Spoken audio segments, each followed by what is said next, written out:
Show, hosted by April Bros.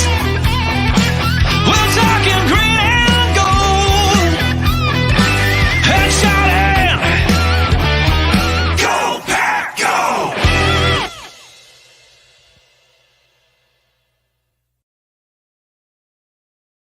For the first time ever, possibly, in the history of our show, 396th show that we've done tonight, by the way. Really? first For that time close ever- to 400? Yeah, for the first time ever, I think we started exactly on time. That's a lot of Exactly on time. shows. And we told everybody we weren't doing a show. So that's why we were probably on time. Yeah, pressure was off.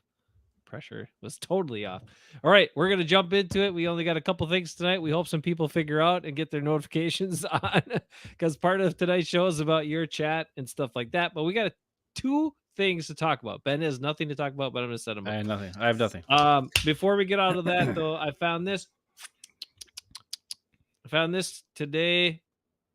Apricot Blonde Ale from Delta Beer Lab. Now, this one probably will give me gas, unlike the Giant Jones Magical Beer that doesn't give me gas. But I think it's going to taste good, so I'm going with it tonight.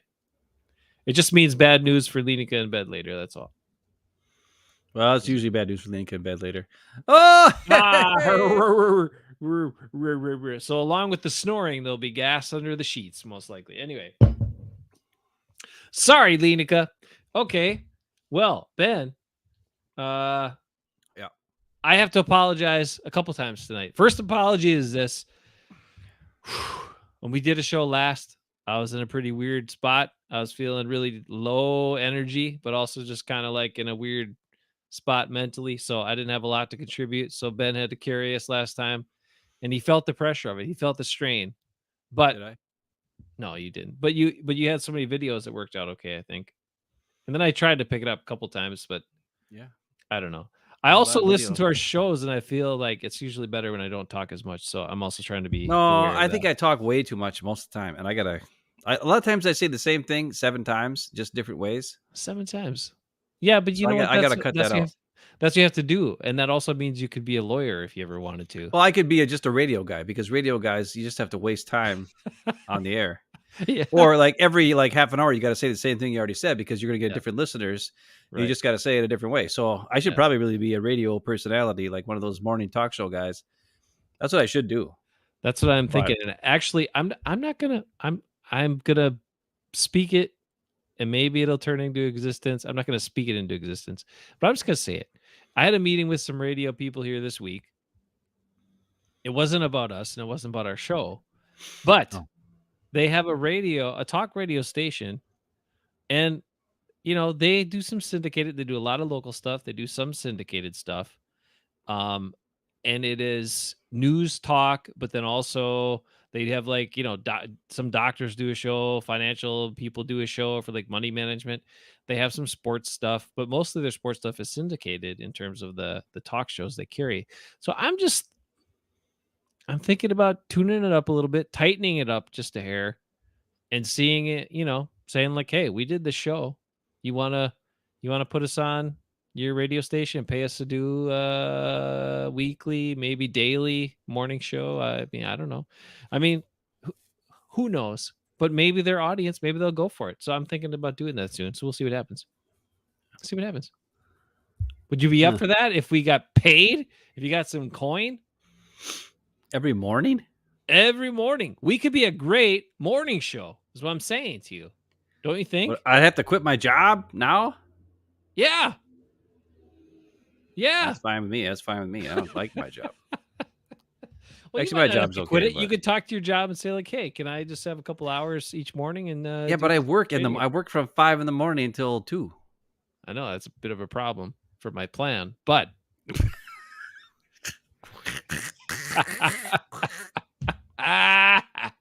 all right, let's do some Packer talk. Anyway, that's just we're just putting ideas out there. We'll see what happens. I throw it out into the universe and we see what sticks. All right, I have a few plans for tonight. Number 1, Ben, is this. This is the right off the top. Well, not right off the top because we already wasted a little time. But here we are, and I have to say this. I'm going to bring you in. I want your thoughts.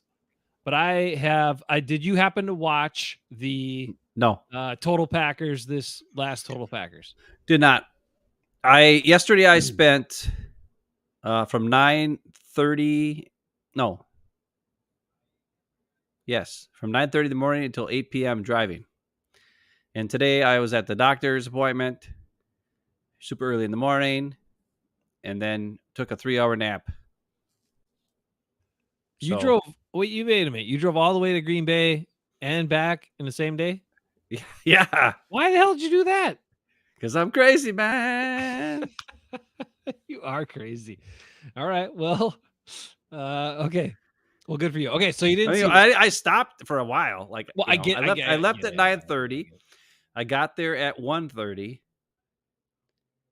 And then I hung around with Dad until 2:15 or so. We left at about 2:30. And then JJ showed up. Hey, JJ. Yeah, JJ McQuaid. And then we drove back and we stopped for food and stuff and gas one time. Yeah. So it took a little bit longer to get back. Plus, it was dark after Dad 4. needs food. Dad needs food, by the way. You got to have it every couple hours. Yeah. So we didn't get back till 8 on the drive back because that was a little bit longer than because we had a couple stops in there and, That's fair. All right. Well, so I'm going to, then you didn't get to see it. So I'm going to tell you. I didn't see nothing. Okay. That's fair. Well, we've seen a number of things from this player that I wanted to talk about and also apologize to tonight. So my first apology was my performance in our last show. I wasn't up to my standards or any standards that you guys set for me. And so my apologies for that. I'll try to do better tonight and try to do better next time. Now, my second apology, which is the other thing I have to do for apologies tonight, which is we've seen a lot from this player over the last several years as a Packer. I've been kind of warm on him most of the time, although, at times been excited about what he could do, but there have been a number of reasons why. Nothing really about him, just in the fact that he's a good player, but probably slightly overhyped and overrated. Maybe more than slightly, but definitely a little overhyped and overrated in terms of what his impact can be, what he does on the field. Nice zipper there. Thank you. But I have to, when you're looking at the value the Packers place on players and when they invest in players, and we've seen how investing in the wrong players can tear apart your team, right? And can really cause a lot of friction, a lot of issues, and maybe not allow you to reach the success that you'd expect to reach because with the talent you have, but you don't have the right culture because the head of your culture or the heads of your culture are not the right type of people. The people and the people and the people. Anyway, speaking about how the Aaron Rodgers effect, how it held the Packers back. It really did. You muted yourself. You muted this time. Yeah. That's because you complained about my zipper. I didn't complain about it. I said it was a nice zipper. It was a good zipper effect. You got some wavy toilet paper. You can sound effects. No. Guess who is in love with wavy toilet paper? Jordan Love. Is he now promoting wavy toilet paper? Now he's your favorite quarterback of all time? Our dad can't get enough of it. He's like, oh my God, it's so easy to tear and all this other stuff. But yeah. Very good. Anyway, so what I wanted to say is the Packers have still invested in some of the wrong type of guys. They give big money to some of the guys that I'm like, I don't like the guy. I don't know if he's the right type of person to invest so much in, and his play isn't good enough for it. But Rashawn Gary, I'm sorry. Rashawn Gary is the right type of guy.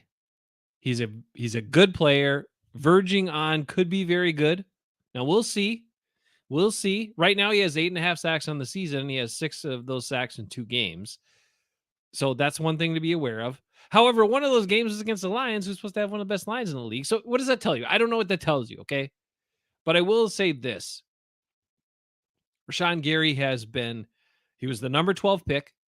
He had hype and everything heaped on the guy like crazy, right? And he had a little success in 1 year, and they were just singing his praises like he's going to be the greatest thing. He's so great, blah, blah, blah, blah. Then he tears his ACL, all right? Last year.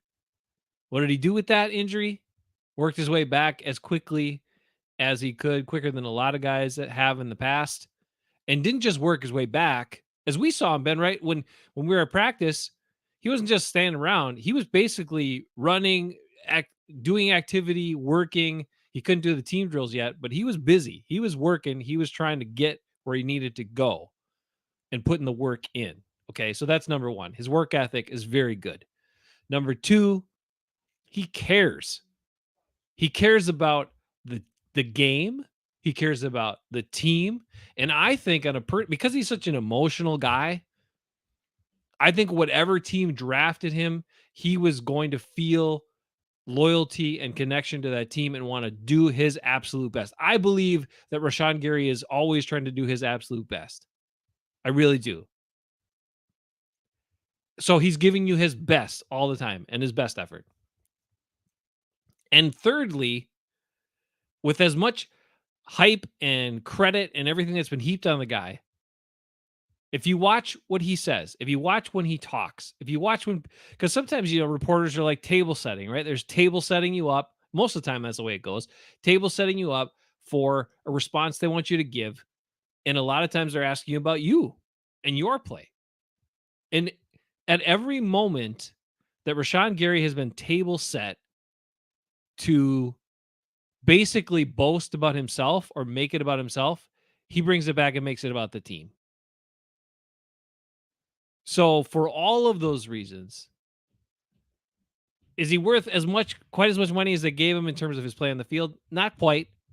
But when you factor in his leadership, his effort, the culture, the way he cares, the way he plays for his teammates, and the fact that he's going to be the type of leader that lifts up his teammates and isn't lifting himself up all the time, maybe he is worth what they gave him. And I have to give my apologies to him that I have not given him enough credit for the total person and the human being factor that he brings to the Green Bay Packers and the team. So that's what I want to say to Rashawn Gary tonight and say about Rashawn Gary. I'll let you react. I still think he's overrated. Sorry. I will say this much. Last night, I watched Dallas against Seattle.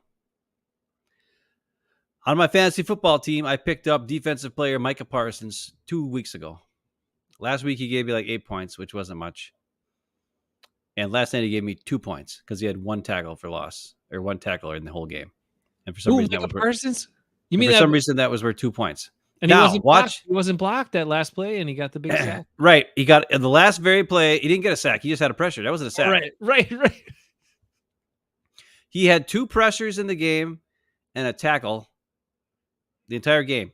But not only that, he gave up probably 75% of the time, because I watched him the entire game because I have no invested interest in the Seahawks or the Cowboys. My only invested interest was Micah Parsons, please get a sack or 2 so I can get some freaking points, please. With as much as the Seahawks passed the ball, you would have think he would have had at least 1 or 2 because he's so great. But whenever the play did not go to his side, he dogged it. Whenever he didn't win on his first move, he dogged it. And I'm not saying he's a dog. I'm saying he's a slacker dog. He was jogging out there on plays in pursuit, if even was in pursuit. And that's something Rashawn Gary doesn't do that. He's in pursuit. He works hard. Now, he's too slow, unfortunately, to get there. But I would much rather have Rashawn Gary on my team than Micah Parsons any day of the week, based on what I saw last night between Dallas and Seattle. Now, somehow Dallas won that game. McCarthy Magic Mike. I still don't quite know how, because Dallas should not have won that game. And why is Dak Prescott playing better? I also told you that too. Scott Tolzien, quarterback coach. We brought Scott Tolzien up the other day. That's great. Okay. But what I'm saying is this. I like Rashawn Gary's makeup. I think he's a good leader for the team. I'm glad to hear. I haven't heard anything like you said, but I'm glad that he turns things back over and makes it about the team instead of about himself. That's good. That's great. So, okay. It's still a guy who's drafted with the number 12 pick and didn't do anything for the first 2 years. And then his third year, he got hurt. And I mean, I don't know. I get it, but in comparison, it's a lot better than what we're getting from Jair Alexander, right? I mean, a lot better. Well, Jair's not even on the field. I understand. But what I'm saying is you've got a guy who's had injury problems and hasn't played that many games. You have a guy who's been paid a lot of money, except you have a guy who's not a good guy, who's not good for the team, not a good leader, and is pretty much is exactly the opposite. Slacks off, has enough talent, but slacks off, takes it easy, and then also when things do go around, makes it all about himself. He is like him and Rashawn Gary couldn't be any more different as people and the way they approach the game. But they're teammates. And I don't even think Rashawn Gary respects Jair Alexander because of the person that he is. And you even mentioned that, like, what was that, last week?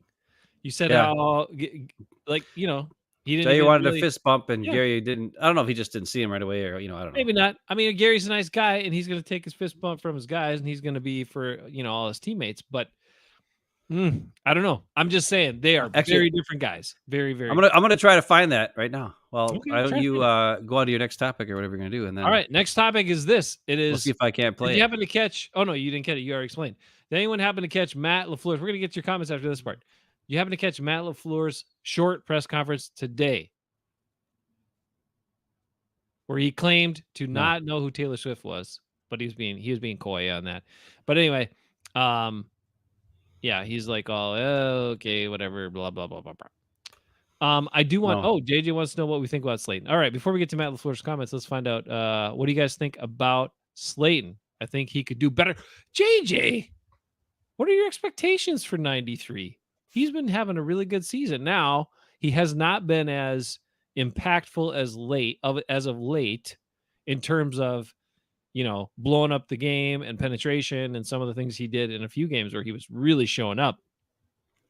But JJ, he's like a 340-pound dude who had back-to-back games with 9+ tackles. Again, 9 tackles one game from an interior defensive lineman who's on the nose most of the time. He had 9 tackles one game, and another game he had 11 tackles.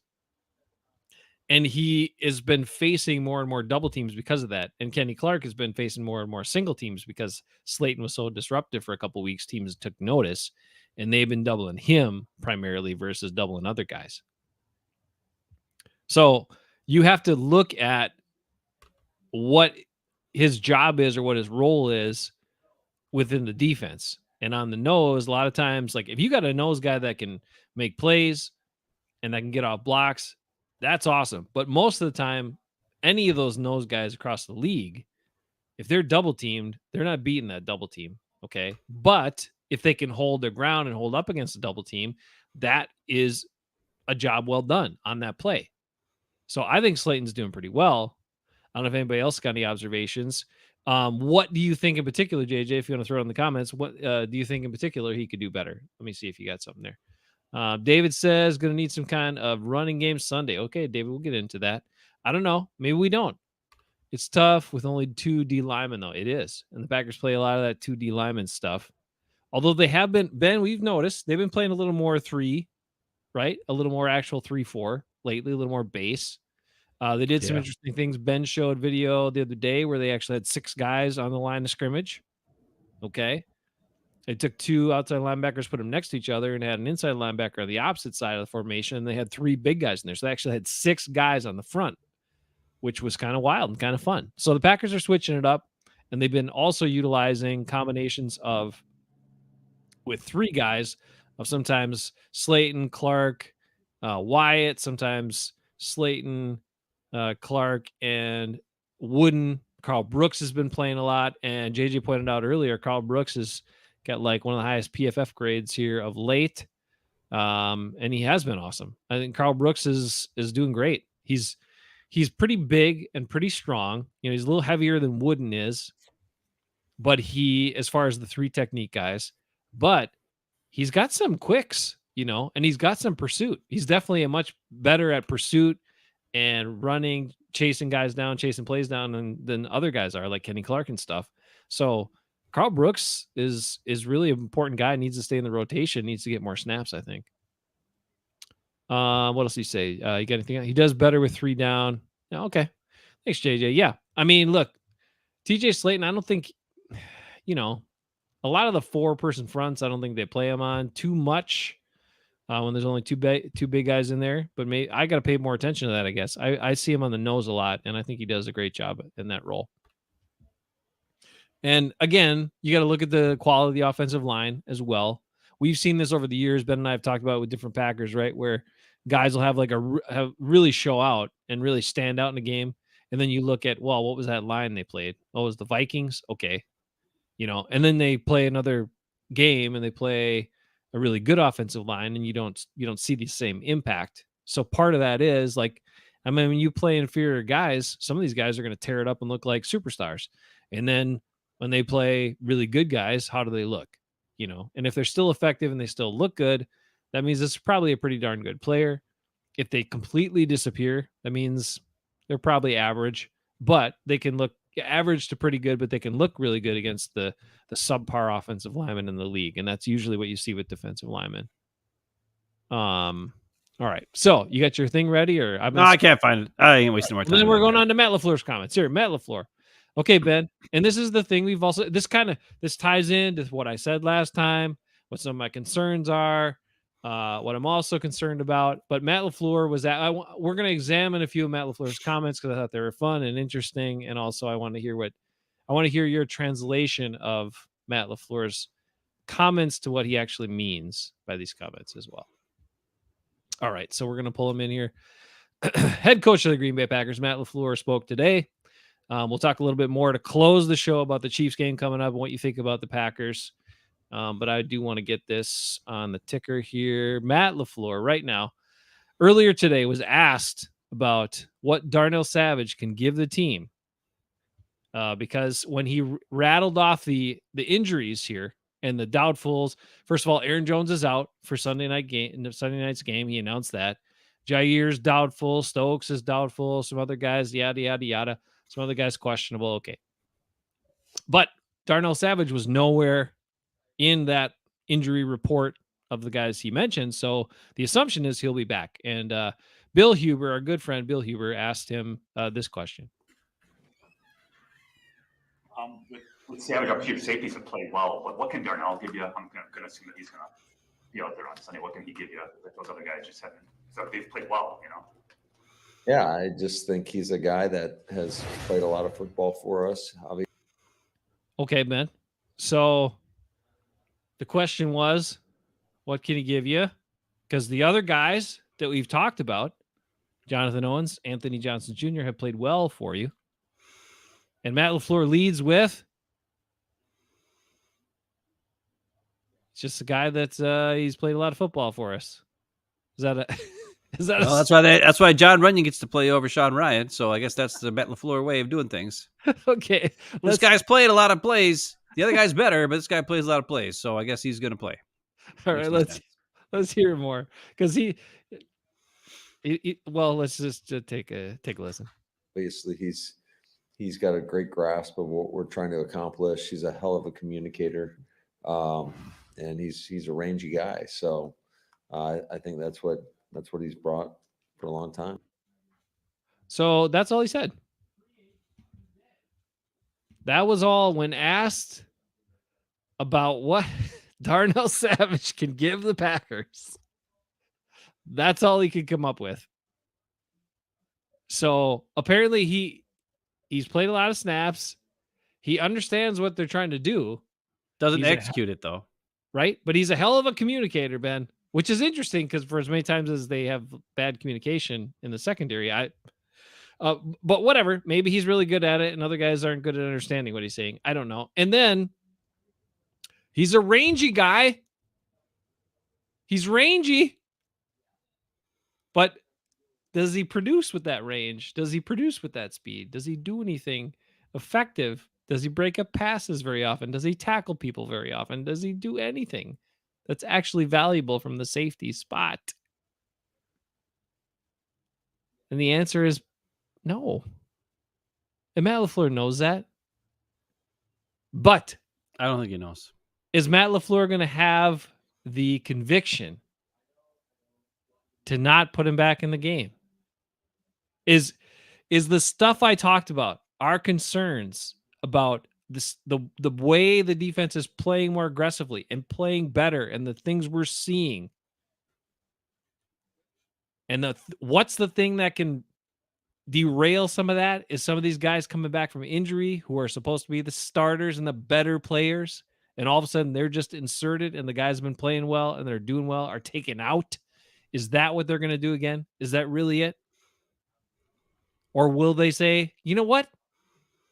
No, Jonathan Owens, Anthony Johnson Jr., it looks pretty good. We're going to keep those guys in there.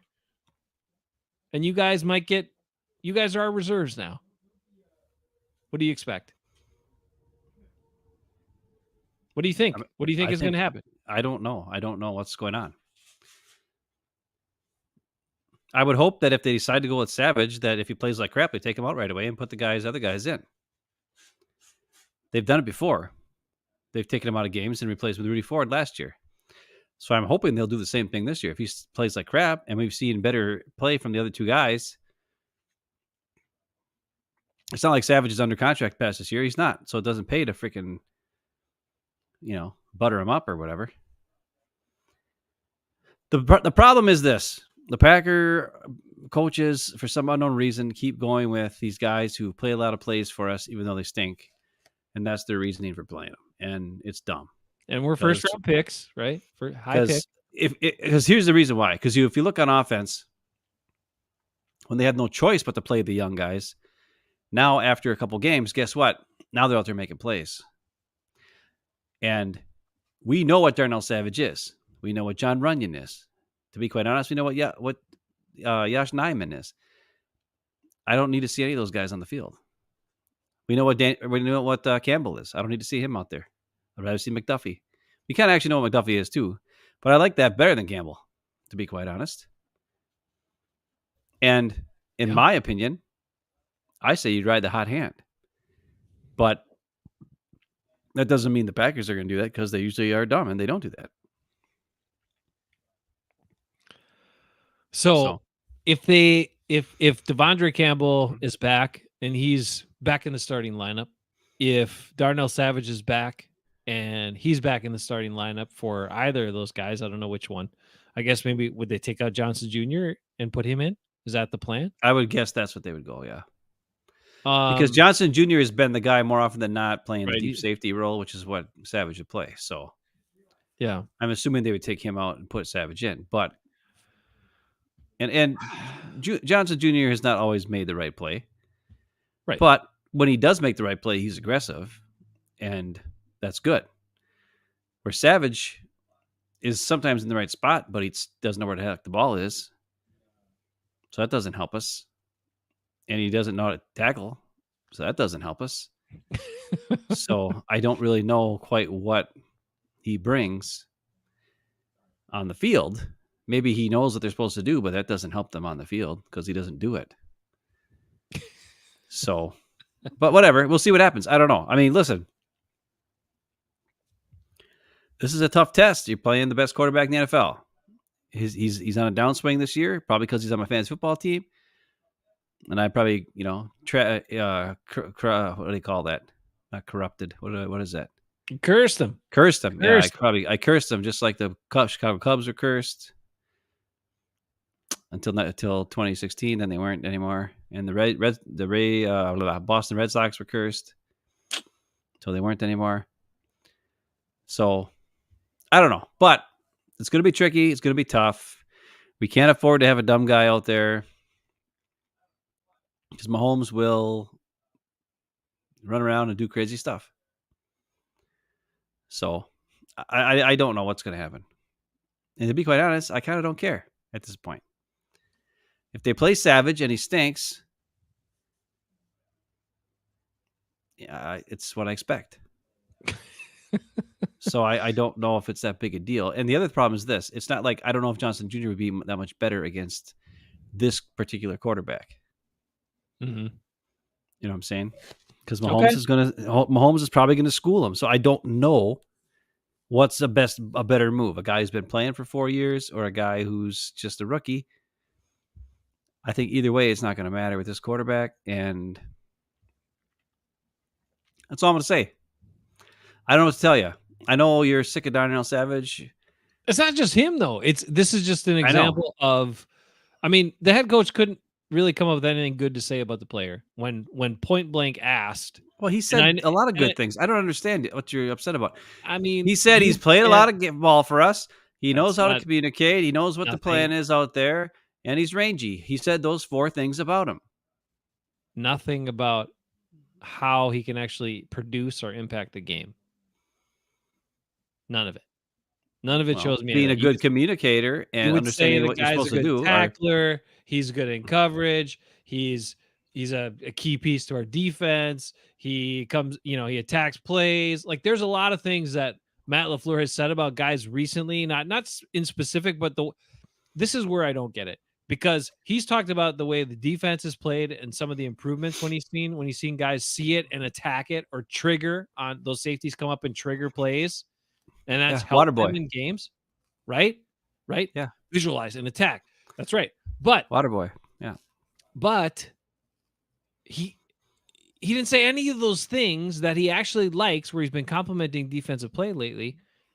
He didn't say any of those things about Darnell Savage.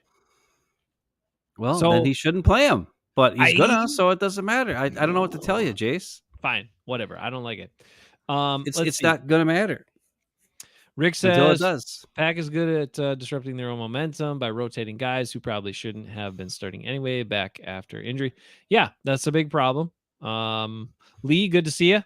Let's see. What does he say? Oh, work and life are busy. Apologies. Hey, Lee, we appreciate you making time. Appreciate all you guys. JJ, know David, about that. It's busy. Rick, Lee, stuff gets busy. Hey, I gotta go be Santa's elf tomorrow. So breakfast with Santa and Jason the elf. There you go. Yikes. Yep, got to wear some tights. Anyway, it's been a while since I've had to do that. So anyway, I just thought it was interesting because I thought Matt LaFleur didn't make a very strong case there, and I hope that case means that the Packers are actually just kind of going to hide him a little bit. Maybe he comes in as a dime defender and the other guys still start. I don't know. That's what I hope. But we'll see what happens. We'll see. And then I don't want to see, like we said, I don't want to see Devondre Campbell. Isaiah McDuffie. I don't want to see it. Isaiah McDuffie's been great. He's been way more impactful than Campbell has been, and like he tackles people, he attacks plays. Campbell should be better, but he's simply not. He's just not good. He doesn't have the right mindset. He's never been an aggressive guy, but I don't know. So anyway, it can screw up the season. It can screw up the team. Now, if they lose this one game, I'm not going to worry about it. Maybe that's the best case scenario. Maybe they bring those guys back. They stink in this game, and they're like, you know what? No, we're not doing this anymore. Putting the other guys back in.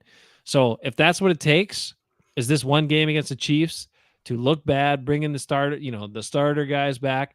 They look bad. And then they go ahead and they trigger him, get him out, and the rest of the season the other guys are back. Okay, I'm good with that. But because I think that still means Packers make the playoffs. David's under tornado watch. Watch out, David. Be careful down there. Yikes. Weather gets kind of volatile at times, and you guys, it's this season. For us, it's too damn cold for tornadoes right now. But we got a little snow and slushy today. Rick says, "Move over, Will Ferrell. Here comes Jay the Elf." That's right.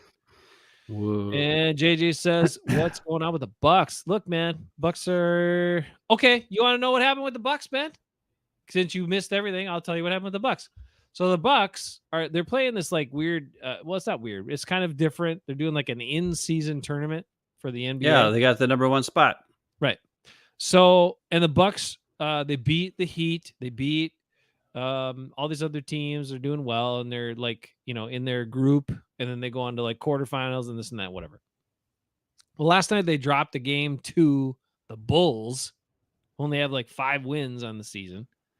They lost to the freaking Bulls. And I'm looking at I didn't get to see the game, but I'm looking at the box score, and instantly before I saw, because a lot of times if you look, in some spots, they never show you what the field goal, attempts and makes and percentages are. They just show you points. They show you the points, rebounds, assists, and minutes, and they'll just give you that. If you look at that, it doesn't tell you a lot of their efficiency. So I'm looking, and I'm like, oh, Chris Middleton was back. Okay, Chris Middleton's back. What has Chris Middleton's main job been for this team? Now has Damian Lillard to help handle the ball. So Chris Middleton, if you recall, before when they didn't have like a decent point guard or sometimes guys be out, Chris Middleton had to handle the ball sometimes, right? That's not good. I know it's not good. We all know Chris Middleton handling the ball is not good. But now you have Damian Lillard, who is good at handling the ball and getting his own shot off his dribble, which Drew Holiday was not. So, and then you have Giannis, who's going to handle the ball. So Chris Middleton, what is his? He's not good at defense. He doesn't rebound. What is his job? Hit shots. Make shots. Make shots. Chris Middleton, that is your job. And it should be easier for him now because he doesn't have to worry about fumbling the ball away before he actually gets to shoot it. He should be able to just kind of get where he wants to be like, pass me the ball. I shoot it because I'm taller than the guy guarding me, and I make shots. Well, last night he was 3 out of 10 or 3 out of 11. 3 of 11 from the field. Chris Middleton. Your one job is to make shots. That's why they lost to the Bulls. It was an overtime loss. Everybody else did fine. Chris Middleton was back. Make shots. That's your job. And he's being paid handsomely, by the way, to do that. Remember, we got all excited because we talked gave about up it. $40 million contract for this 1 year, but then he Bucks signed. Let him walk. I know. Instead, they signed him for a couple more years, so he's going to get way more money from the team. A little less money each year, but more money overall. But he's still being paid handsomely for only to make shots. And I like Chris Middleton. He's an awesome guy, and I love his story. He was an underdog, an afterthought, a guy who came on the Bucks. The Pistons, the crappy Pistons, cast him aside because they thought he was worth nothing. And he turned into Money Middleton, who early on in the days was the only guy that could score for the Bucks, by the way, back in those days. When we went to a game that was 82 to 80 final, or 84 to 80 was the final, for crying out loud. And Money Middleton had like 20 some of those 84 points. And then he became a guy that was crucial to helping them win the championship because he made shots. But that is his value. That is his only value to this team. To be honest, he should really be the sixth man coming off the bench right now. Is that what he is? No. He should be the role of like Del Curry back in the day, where he just comes in because he can't play defense, and we don't want him taking shots away from Damian Lillard or Giannis or Lopez in the start of the game. So he should be coming off the bench like sixth man and score points with the second team against inferior players. Because then that would help out. That's what his job should be. And someone needs to talk to him about it. And somebody needs to get the coach to do it. And I don't know. Generally, that's the way. I mean, that makes a lot of sense, right? You have, because when the other team starts to bring in reserves, usually those are not as, high quality of players, not as good at defenders. And then also the Bucks are subbing out. So, because right now, like, when you have Damian Lillard and Giannis, like, those guys should get the bulk of the shots anyway, and they're probably going to. They're going to be the focal point of the offensive sets for the most part. So maybe it's like he can't get into a rhythm. I don't know. I didn't watch the whole game. Maybe his shots were spread out a lot and he didn't get a lot of consecutive shots. I don't know. But if you come in that role, like if you say, okay, you're a good scorer and a good shooter, and you bring the guy off the bench and he comes in when the other team has got some of their reserves in, it should be easier for him. Maybe he doesn't face the same defensive pressure and he can score easier, and then he's more effective for you rather than starting him. And I know there's some pride stuff with starting and this and that, but it's all about how are you most effective for the team. And in Chris Middleton's case, I think you're absolutely right. Well, I mean, Ricky Pierce did it in the late 80s, early 90s, whenever he was there. He was third man, third string. and he was awesome. And he was like 6th man of the year, I think, wasn't he? Or somebody, Yeah. somebody on the Bucks was 6th man of the year. Yeah, it was Ricky Pierce because he can make shots. And Tim Thomas did it in the 99, 2000, 2001 series, that time of the year when the Bucks were in the Eastern Conference Finals, when they had Sam and Big Dog and Ray, and then Tim Thomas didn't start.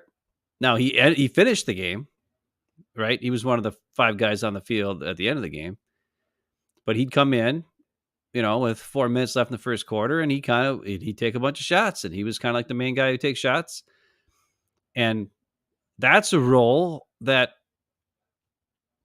is good for a guy who wants to shoot a lot,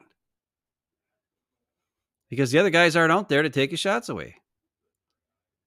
So, and I know a lot of the guys you bring in those second units aren't necessarily scorers, so you can take a bigger role.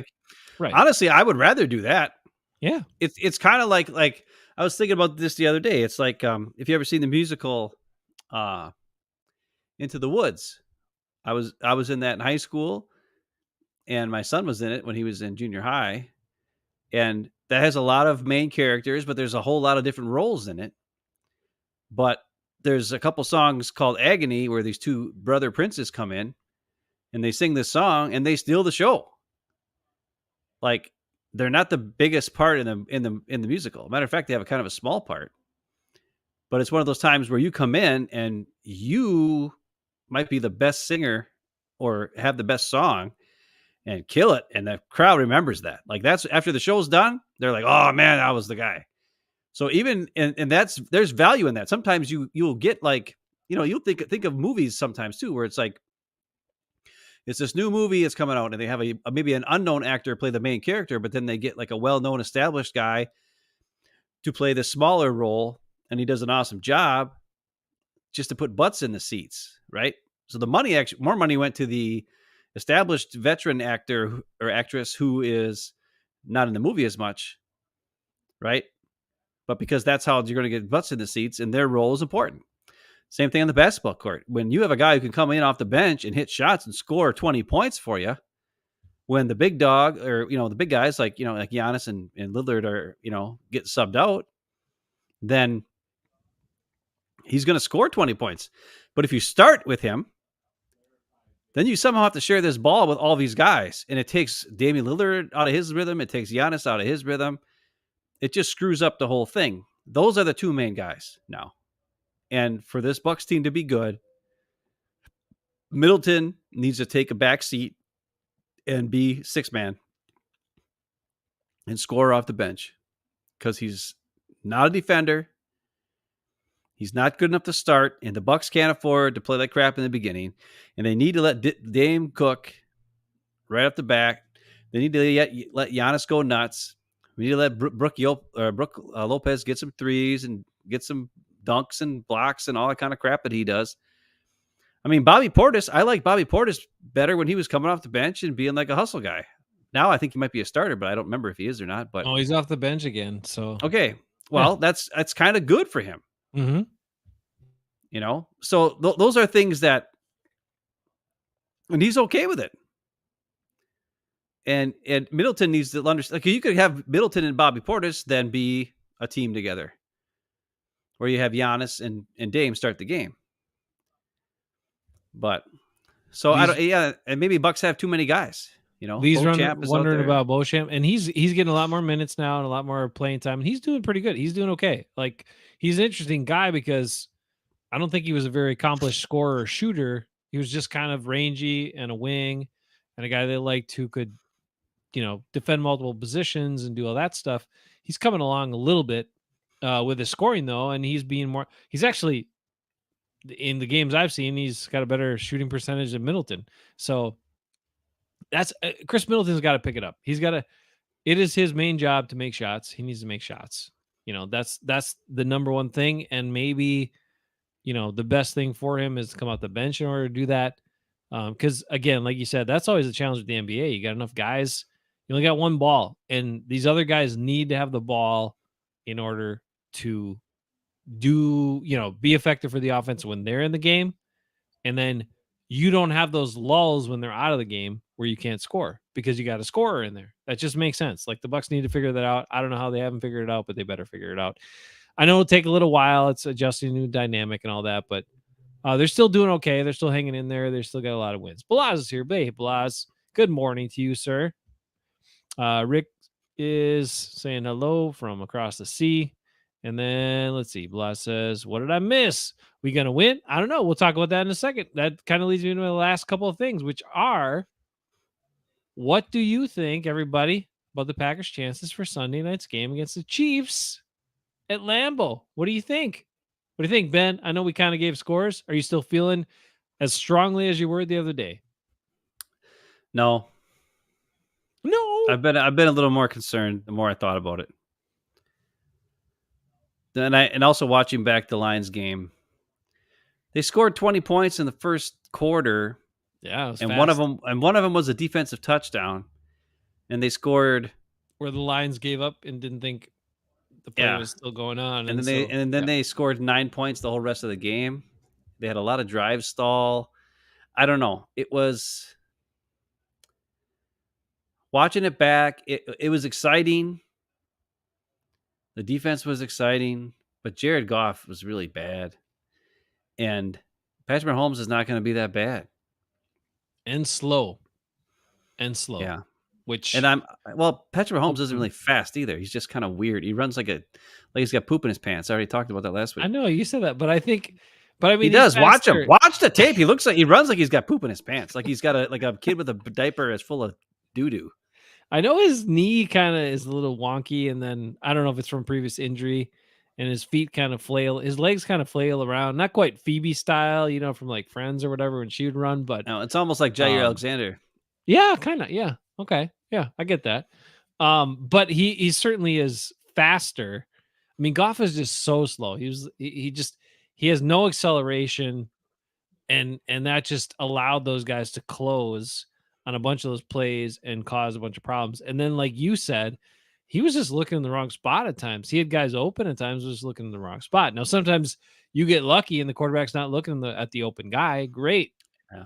But with a guy like Mahomes, he's probably going to go through his progressions faster. He's going to look around. He's going to look for Kelsey. But shoot, if somebody else sneaks behind you, I think the key is put two guys on Kelsey the whole game. Like, honest to God, force Mahomes to throw the ball to one of the receivers because they're probably going to drop it, no matter who it is. The connection just isn't there. And on offense, I think I see Chris Jones against John Runyon and Josh Myers, and it scares the piss out of me. So I honestly am. Yeah, but sometimes Chris. The more Jones I thought about it, sometimes I know, but maybe he'll be a little tired and slack. Even slacking off against those two is like getting pressure immediately. So, well, JJ's picking the pack 27-24. Balaz less optimistic. I think he's wait. Are you saying the Packers win or no? So loss. Okay. Of course I'm being totally optimistic. Okay, it says JJ. I think Balaz is picking the Packers to lose 17 to 26. No, I think he's picking them to win. I don't know. Clarify that, Balaz. David said this about the running game before. Ben, the Packers have really shown no evidence of having a complete running game or even an effective running game in most of the games they played this year. And David thinks that's going to be the key to making sure they can't blitz them so much. But look, if you were the Chiefs for this game, you'd blitz anyway, wouldn't you? Even if the Packers are running sort of well, because if you just think about it, blitzing is going to probably cause some confusion, cause penetration, and penetration against AJ Dillon. Can he adjust and get away from guys? No, AJ Dillon is like a one cut. I see a hole. Let me run and let me try to get. I actually think the exact opposite. I think the Packers should not run at all in this game. Ooh, I like that. Jordan Love, do it, baby. I think that they should invite the blitz and do a lot of quick short passes Quick passes, yeah. I and like that. do a lot of, they can do play action. I don't even know if play action is going to work, to be honest, but That's true. It could be because, hard. but I just think it's just, I don't know. I'm starting to not feel all that confidence right now, but Well, what if we people are asking about putting pressure on Mahomes trying to get some turnovers? Do you think that's doable? I mean, it definitely is. Like, you can get to him, but you have to be somewhat disciplined, and you also you can't let him escape outside, and that's proven over the years to be a difficult thing for teams to do. So, the and key, we've also seen the Packers edge rushers oftentimes just try to fly upfield, and if you do that, a lot of times the guy can kind of step forward as long as the pocket isn't collapsed, and then sneak out, and then you got a problem. the biggest problem that teams do is they lose track of where Kelsey is. Mm-hmm. Because Kelsey gets a lot of times, from what I hear, a lot of times Kelsey's routes are not the route that's called. Kelsey just does whatever he can to get open, and Mahomes looks for him and then throws it to him. But it's never actually, like, when you watch the plays back, they even show it on some of the channels I watched, where Mahomes is just kind of like looking at him and wait until he gets open and then throwing it to him. So I think they should have, like I said, just put two guys on Kelsey the entire time. Don't even look back at Mahomes. Or have one guy play man coverage on Kelsey, have the other guy look back on Mahomes, so that the ball gets thrown there, he can pick it off or whatever. But it's not like design plays. Like, Kelsey just kind of gets lost in the zone and finds an open hole, and Mahomes waits for him to get open and then finds him and then runs around a little bit and then boom. And then that's how their plays work. It's not even good. Now, the other thing that's interesting I heard is that that Patrick Mahomes has got he's got one of the most passes behind the line of scrimmage this year. He's like the Aaron Rodgers from last season. Oh, okay. Yeah, Okay. because the receivers can't catch the ball downfield. So on defense, we have to be looking for those quick passes. And the thing is, though, Andy Reid hides them quite well.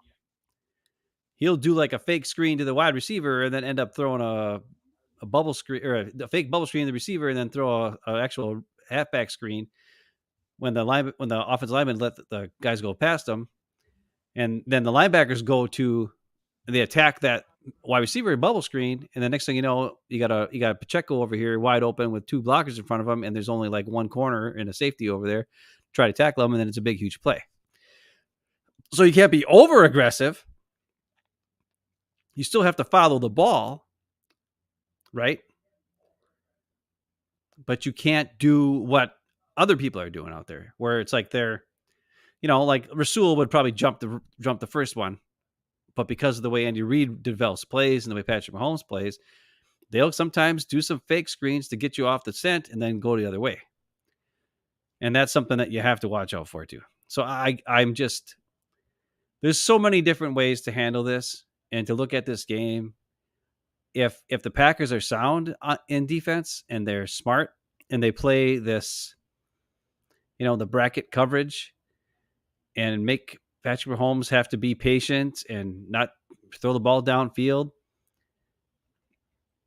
that's good. But they're also not very good tacklers. So I don't know if that's great or not. The Chiefs he does get impatient. If you he wants to throw it deep. He wants to chuck it. So, well, he hasn't been doing that this year though. That's the thing. Like, the people have been talking about, like, most of his passes have been short passes. Right. So maybe he's adjusting. I'm just going off of history, but maybe he has adjusted well to that. And look, that's evolution of quarterback. That's also a guy who's saying, I don't give a crap about my stats and all this. I'm just trying to win the game. And I think he plays that way. I don't think he puts up a lot of stats and makes a lot of flashy plays, but I don't think he plays with the mentality of thinking about his stats or trying to get an MVP or anything like that. I don't think he worries about any of that crap. He's just trying to win. Well, the other thing someone said I heard this week too was they were talking about Mahomes and his accuracy downfield has been like one of the worst in the league this year. And then they were kind of questioning. They're like, was he ever accurate, or was it just that he kind of threw it in the area where Tyreek Hill was and Travis Kelce was, and then those guys just adjusted to it and made the catch downfield. And now that he doesn't have guys who are able to track the ball as well, the completions aren't coming, and guys aren't in the right spots. And that could be something too. Maybe Mahomes got more credit than he deserved because he had so much talent in the receiver and tight end positions. And now this season and last season, his numbers have kind of gone down the tubes because the talent isn't there anymore. And we've seen it just as Packer fans. We watch Christian Watson and they can't track the ball that well. He's getting better. But let's face it, he stunk earlier in the year. And some of the passes aren't terrible, but the guys can't find the ball in the air. And and Jordan Love is the same way. He's not as accurate. It's not the same as watching Aaron Rodgers, who was pinpoint accurate. And maybe Patrick Mahomes is not that. So like I said, just double Kelce, force Mahomes to throw, and then play a low zone, and then just force Mahomes to shake shots downfield and hope that he's inaccurate and the guys can't find the ball or can't catch it. I think that's our best chance on defense. And on offense, you got to look out for Chris Jones, and I don't know. Triple him. I wouldn't even Triple him. Triple Kelce? No. Oh, triple Chris Jones. Oh, no, he'd still get through. Who are you going to triple him with? Myers, Jenkins, and Runyon? Those three guys together? That's like not even one Lucas Patrick. That'd be a waste of time. I will say this. I watched more. I didn't get to watch the whole game, but I watched more of the Bears highlights, and Lucas had some rough moments. I think he's kind of to the end of the line here.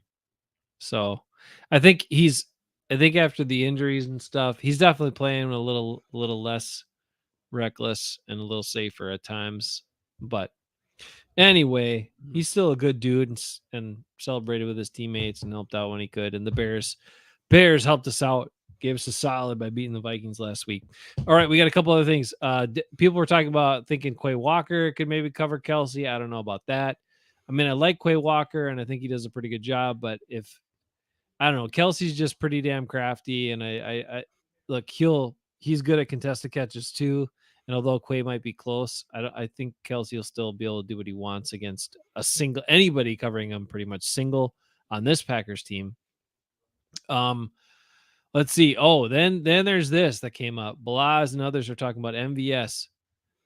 Talking about, oh man, MVS going to kill the Packers this game. Do you think that might happen? Do you think he burns them? Maybe. Do you think MVS comes into this game with a little extra motivation, wants to stick it to the pack? Any of that stuff? He didn't seem like that type of guy to me, but I don't know. He certainly has the ability. Right. He has the ability to make a difference, but I don't problems. I don't think he's gonna. So, well, that's not what I'm worried about. What about this? JJ says Savage back in the game getting burnt by MVS multiple times. What about that scenario? I think it's going to be a guy who can't find the ball and the guy who can't catch the ball, tripping over each other, and it's going to be fine. To be quite honest, I'm not really worried about it. I mean, I know that sounds mean, but it's true. Revenge breakout game for MVS. How was his revenge? He got $10 million a year signed by the Chiefs. Like he isn't that.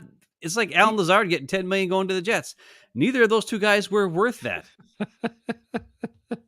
Like nobody should have paid him that money. But at least MVS is fast. Like Alan Lazard had no business getting paid 4-year, $44 million contract. And that's why he was, a healthy scratch. And that's also why he kissed the Rodgers ass and ring over and over and over again. And everything he talked about him, he's such a great guy and he's all this and that, because he knew if he stayed in the good graces, get him some coin.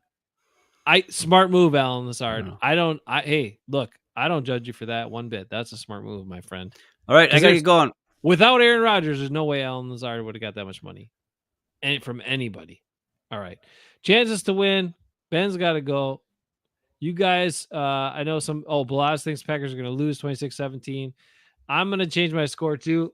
I do think it's kind of high scoring. I'm going to go with 30-26. And I believe that Jordan Love and the Packers win because they throw it a lot and they don't try to run it. I just don't think they're going to run much. Anyway, we'll see. All right. I like Lazard too, Blas. We like Lazard. He's a good dude. He's just not worth $11 million a year because he's very limited in what he can do. All right, Ben. Lee says 26-24 KC. Okay, Lee's not a believer yet. I mean, I think it's going to be exciting. I think they have a chance. That's all we can ask for, guys. Yeah. As long as they continue to look as good as they have been, I am positive that, it'll be at least be a good game. It won't be a blowout. Brandy's back. Hey, Brandy. Good to hear from you again. Good to hear from you again. What will the weather be like? That's a good question. I think I didn't look at let me take a quick peek. I think it's gonna be pretty decent weather for Wisconsin this time of year, as far as I could tell. Lee says 33. 33. I'm gonna look at Green Bay. Yeah, 30. There's snow in the forecast potentially, but that's early in the day. It could make the field a little sloppy. A little slippery. Potentially sloppery. Yeah, I was just kind of combining those words, but it's early enough in the day that it shouldn't be a problem. Maybe the Chiefs will wear the wrong cleats for a half and really screw themselves up, and that could help the Pack out too. That could be an issue. Weather's always that type of thing. All right, be good, everybody. Stay good. Go Pack, go! Sunday night game. Packers gonna win it according to some of us, lose it according to some of us. Either way, they're still in this thing. 5-6.